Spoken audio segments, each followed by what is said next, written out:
Catholic Charities for the Rio Grande Valley run one of the largest reception services for Central Americans who cross into the United States.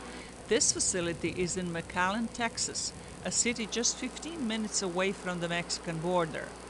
The local Catholic Charities director says volunteers help process about 200 people a day shortly after an exhausting journey. Some of them welcomed the latest arrivals earlier in the day.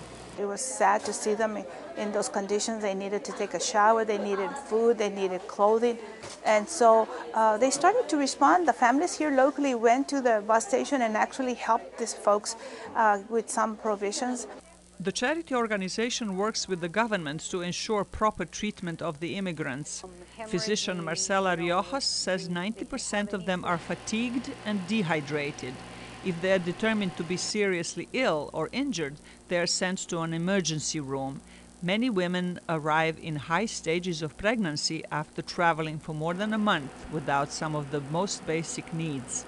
The journey itself is a high-risk travel or trip for any person, and being pregnant, well, it puts you in a higher risk beyond the high risk that you're on, because you don't know exactly what the medical care has been before, if the patient had already a high-risk pregnancy, what medical conditions they have. The immigrants in McAllen are those who have been processed and documented at the border. Former Border Patrol agent Carl Henderson says the documentation process for every person lasts 4 to 5 hours. Each one of these people have to be fingerprinted electronically. Each one of them has to be photographed.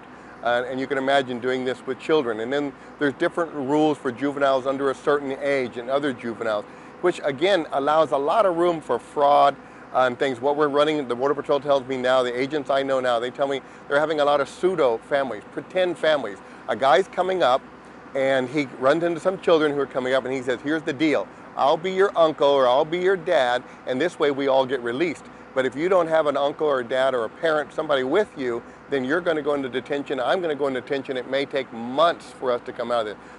Henderson says people who pay smugglers to bring them to the United States are making the biggest mistake of their lives. He says the smugglers, also known as coyotes, have been known to decapitate and maim people. 1/3 of the women get raped on the way. By violence Even and some gangs. boys are sexually Honduras abused is the during murder journey that capital can of be the 1 world. month long. The lives of those who do reach the United States may never be the same because of what they've gone through in the process. Zlatica Hoke, VOA News, Washington.